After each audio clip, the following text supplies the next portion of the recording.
So you want to take some of this stuff and trade it for some of this stuff or even this stuff.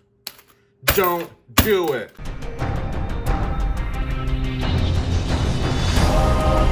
One stacker on a journey to find silver. International Stacker. Okay guys, International Stacker here, and look at these beautiful barber dimes, but you want to get rid of this.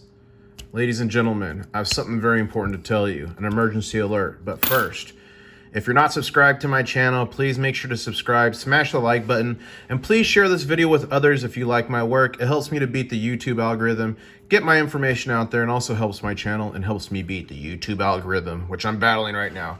So you want to sell some of this beautiful silver or trade and get some gold or fiat paper currency. Well, let me tell you why I think that's a bad idea. And I think I'll show you some of these coins while I talk. And then I have a few pieces of support to support my statements and show you, because I like to support my statements the best I can.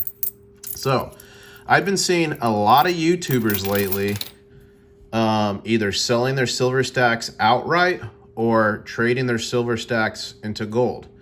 Now, let me preface this with, it's your stack. You got to do what you got to do with your stack. I understand emergency situations or maybe business opportunities, because ultimately what your stack is for is meant to be a savings account that's a hedge against inflation and preserves your wealth, okay? Long story short. And if you remember, back when the whole beer flu thing started, it messed up 2 of my contracts. So I ended up having to myself sell 500 American Silver Eagles, 1 monster box, to cover different expenses I had. However, at the time I had over 600 ounces, so that was only, less than 1/6 of my stack, right? And I've replaced it since then, thank God. And thank God I actually made money on it. But silver and gold, ladies and gentlemen, a lot of people sell it as an investment. You're going to make a ton of money. Now, is there a chance to make a lot of money with gold and silver? Yeah, I think there is coming up. I don't think it's always that case. But I think we're in a unique time where there's going to be a good opportunity to make money off of it. But the actual use case in my book for gold and silver is a hedge against inflation. So as inflation on the Federal Reserve's website, it straight up says their target is 2% a year. And I think it's a lot higher than that, actually. So instead of your money sitting in a bank losing 2% buying power each year, the thought process is you get gold or silver, and over time, it will account for that inflation. The key word there is over time, okay? 9 times out of 10, if you buy yourself some gold or silver and sell it within a year or 6 months, odds are you're not gonna make a ton of money on it. If you make any at all, you might even lose out on some of the premium, depending where the market's at. Because gold and silver, for me, are long-term, multi-year plays. So if you're thinking about getting into gold and silver, I would say only do it if you're planning to hold it for at least a couple years. Now, if before that few years is over, an opportunity presents itself and you can change it into another asset like, oh, I just got a like from Salivate Metal, thank you, my friend. And you can turn it into other money-generating assets like property or real estate or something, by all means. That's what this stuff is for, to help you preserve your wealth and exploit your wealth when an opportunity presents itself. But just doing it to, getting it over your head or changing your mind is dangerous. You can lose money that way. So be very careful. The only exception to this is flipping coins. I'll buy a high premium coin and then I'll immediately sell it, take that revenue, and then buy more of this stuff and stack gold and silver weight. So that's the one exception.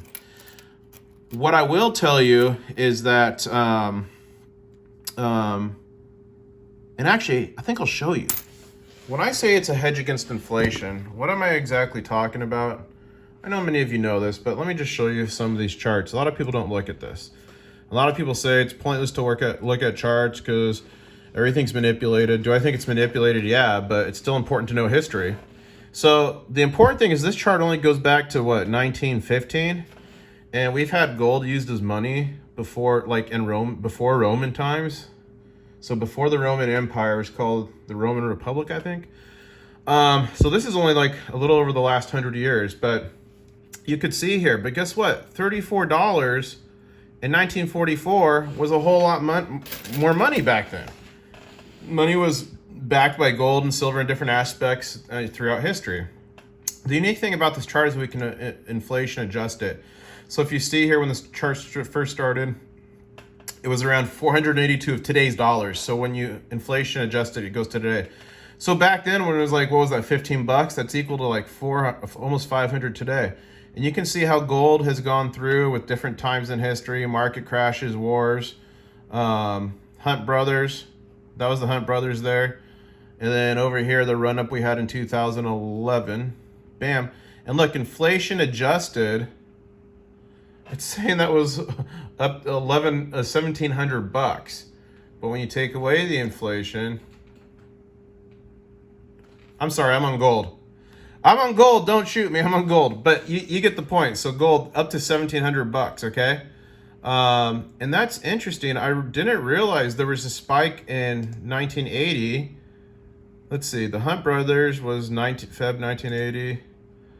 Oh wow, so I did not realize that the gold price jumped at the same time as the Hunt Brothers. So when people say that this jump was all manufactured, if it was, why did gold jump so much? So that's interesting. I'll have to look into that more.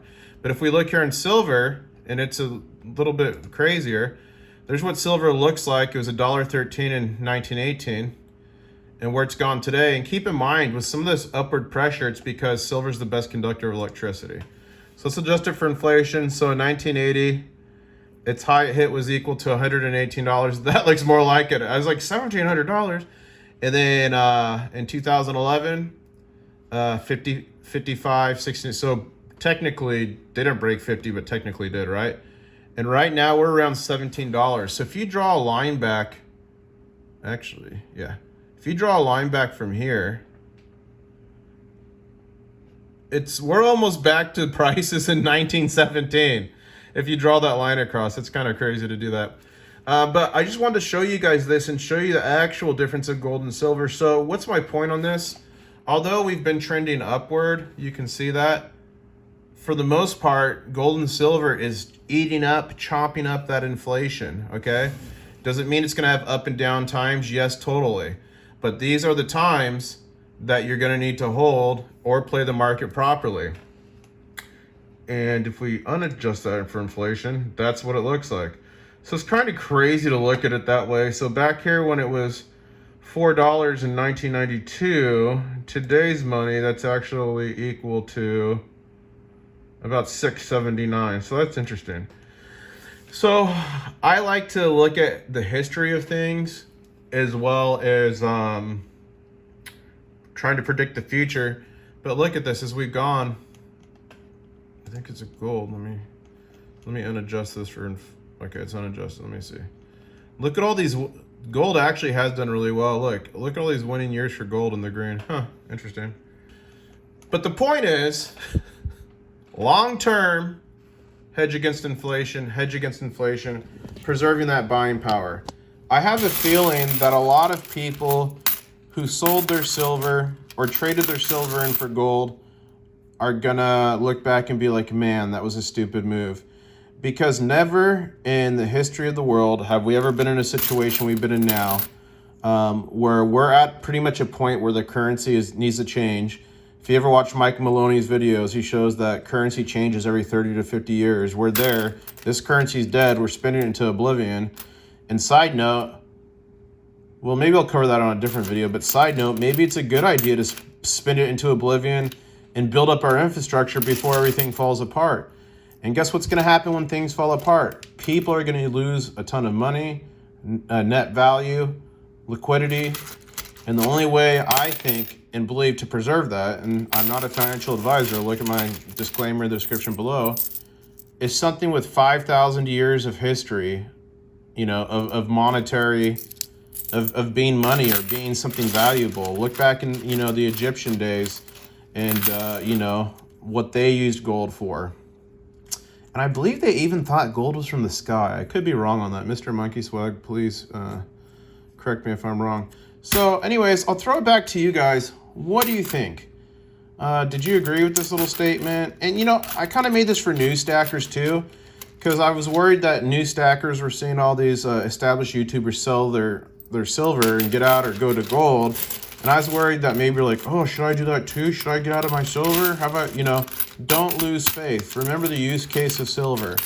And to me, there's even bigger use case of silver than gold because of its industrial demand. As we move forward in technology, we're only going to require more silver as it's the best conductor of electricity for things like solar panels, space travel, warfare, silvers and missiles. It's only going to go up. So even if tomorrow everyone said, oh, silver is not worth money, we don't like to collect anymore, screw the coins, melt it all down, it still has a strong industrial demand. Whereas you can use gold in industry, but it's so expensive, it's hard to do it. And I think eventually, guys, we're going to get to a point where people are mining landfills for all the silver that's been destroyed. Anyways, let me know what you think. Am I crazy? Did you like this video? Were you panicking and getting ready to sell your silver because you saw other people doing it? Give me some feedback and let me know. I'd be really interested to hear. But ladies and gentlemen, my silver is going nowhere. It is staying in the crab nest. I guess I can't be a dragon because we got silver dragons, so maybe I'll be the silver crab. Anyways, guys, thanks for watching. Smash the like. Please subscribe. And I guess I'll say, catch you on the next one. By the way, Andrew Jackson, he fought the Fed. He fought the Federal Reserve and won. Who's the next Andrew Jackson gonna be?